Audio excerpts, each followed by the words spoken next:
First off, I'd like to thank my grandparents, Cletus and Mamaw, and my Aunt Sean for making the trip from Tennessee, as well as my family from the Valley, especially my abuela, and to my parents. Thank you for all the sacrifices you guys have made to give me such a great life. The late Robin Williams once said, "You're only given a little spark of madness, and if you lose that, you're nothing." Note, from me to you, don't ever lose that, because it keeps you alive. To accomplish anything worth the time, you have got to have a little crazy to you, or else it will seem like it is too far out of reach. If I do not have this mentality, I do not believe that I will be giving this speech. God knows that this was not easy to accomplish between the late practices and even later study sessions. I remember finishing up Miss Hyman's packet or Miss Ramos' reading anywhere from 2 to 4 in the morning on a random day of the week. I don't know if it was pride or what it was, but I was not going to let myself turn an assignment late, even if that meant cutting my sleep time in half. The great philosophers and saints of the past used to have a Latin saying, memento mori. This saying provided a reminder to remember that one day you will die. I'm not saying this to make anyone sad. Quite the opposite, actually. Memento mori was used as a reflective tool for the people. Are you happy with the life you are living? If the countdown on your life hit 0 tomorrow, did you spend your life trying your best to be holy, loving your neighbor, or chasing worldly values, such as money, instead of giving your all to God? This is not something that needs to be put aside. Every day you are blessed with the opportunity to do better. God loves you, no matter what. However, He gave us free will to do as we please. He will be ecstatic to welcome you back, but He also won't force you to do it. He can't help you if you do not want to be helped. Memento mori isn't a sad phrase. You shouldn't fear death. Death of the body will come, by life of the soul, but life of the soul will live forever with Him if you listen to His word.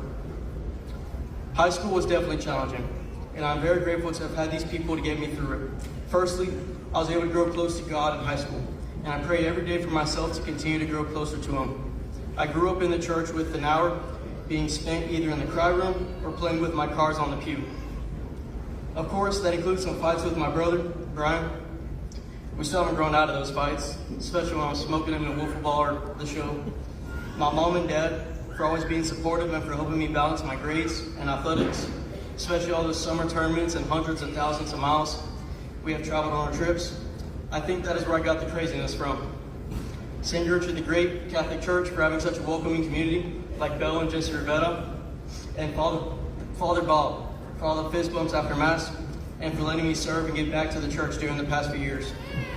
Another huge help in growing my faith was the Bennon family for the Sunday night Bible studies and introducing me to some awesome people: Sharon, Big Dad, Robert, Rachel, Pete, Cindy, and everyone else who attended. As for Bishop, I'd like to thank Party Hardy for teaching us all the formulas and letting us have fun. Monsieur Papa Science, owner of Infinity Welding and Woodwork, for making sure we didn't die in welding. Ms. Vilches for always helping me out, especially with all of my schedule changes. Ms. Hymas for preparing me for college. Jonas Quintanilla for teaching me the basics of playing guitar and talking to me the entire year, whether it's about life or healthy meals.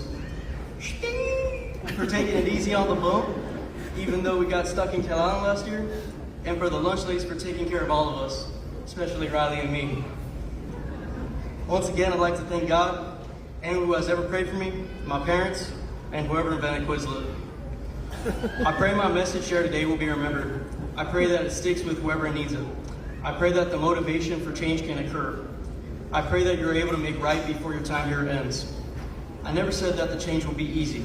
That's why you gotta have a little spark of madness to fight the good fight. Lastly, I'd like to end the reading from the book of Ecclesiastes 3. For everything there is a season, and a time for every matter under heaven. A time to be born, and a time to die. A time to plant, and a time to pluck what is planted. A time to kill, and a time to heal. A time to break down, and a time to build up. A time to weep, and a time to laugh.